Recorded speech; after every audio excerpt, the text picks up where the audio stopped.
Martial peak chapter 3262 void में pace crack करके उन दोनों की तरफ देखकर पेस क्रैक को बंद करते हुए वहां से जाने लगता है, लेकिन यंग काय और एनसिस्टर पेस क्रैक बंद होने से पहले ही उसके अंदर घुसकर उस आंख का पीछा करने लगते हैं और उन दोनों के सामने जायंट स्पिरिट गॉड आजादी है जो कि बहुत ही खतरनाक लग रही थी। यह देखकर यंग काय सोचता है, कितनी अजीब बात है, मैंने पहले दो जायंट स्पिरिट गॉड को देखा है, लेकिन वे दोनों कोमल थे और लड़ने के लिए इच्छुक नहीं थे, लेकिन यह इतना खतरनाक क्यों है। और तभी एनसिस्टर यंग काय को लेकर जायंट स्पिरिट गॉड के सामने आ जाते हैं, लेकिन वह दोनों जायंट स्पिरिट गॉड के सामने छोटे से लग रहे थे। इसी से तुम अंदाजा लगा सकते हो कि जायंट स्पिरिट गॉड कितने बड़े हैं। यंग काय कहता है, यह जायंट स्पिरिट गॉड मर चुका है। एनसिस्टर कहते हैं, तुम ऐसा कह सकते हो, विशाल आत्मा के देवता शक्तिशाली हो सकते हैं, लेकिन उनके विचार एक्सट्रीमली सिंपल हैं और उसका अभी का हरकत को देखते हुए उन्होंने अपने जीवन काल में अनगिनत मजबूत पुरुषों के साथ संघर्ष किया और थकावट से मर गए,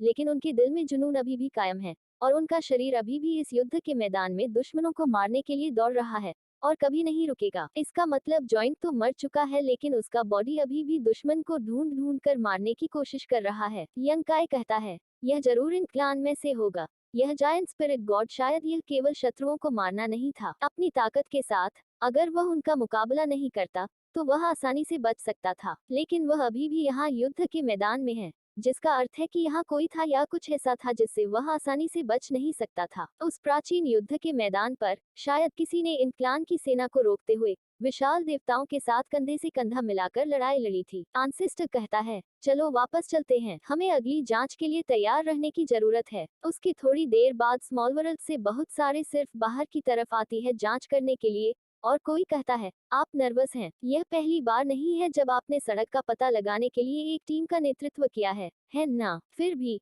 इस शून्य में वातावरण अजीब है, भविष्य अनिश्चित है और भविष्यवाणी करना वास्तव में कठिन है कि क्या होगा। हालांकि आपके जैसे 8वीं रैंक के गैरिसन प्रमुख के आसपास होने से मुझे और अधिक सेफ महसूस होता है। लड़की कहता है, आपकी प्रशंसा के लिए धन्यवाद यांग काय, आपको भी कड़ी मेहनत करनी चाहिए, जितनी जल्दी हो सके अपनी कल्टीवेशन में सुधार करना चाहिए और मेरे जैसा गैरिसन चीफ बनना चाहिए। यंग काय कहता है, हाँ, मैं अपनी पूरी कोशिश करूंगा। तभी कोई चिल्लाकर कहता है, यंग बॉय यहाँ देखिए। इसीलिए उसी तरफ दौड़ कर जाते हुए कहता है, क्या हुआ? और वह लोग एक अजीब सा इंसान को दिखाते हुए कहते हैं, इस आदमी को देखो, वह वास्तव में बदकिस्मत है, वह कहीं भी जा सकता था, लेकिन अंत में वह यहाँ आ गया। तो यह जार में कछुए को पकड़ने जैसा है। यह सुनकर वह पसंद घबरा जाता है। यंग काय कहता है, ओह कितना दुर्भाग्यपूर्ण है, क्या मैं जान सकता हूँ कि मुझे आपको कैसे संबोधित करना चाहिए सर? उसी के साथ सोचता है, इन स्पेस क्रैक्स की संख्या आश्चर्यजनक है और उनकी पोजीशंस लगातार बदल रही है।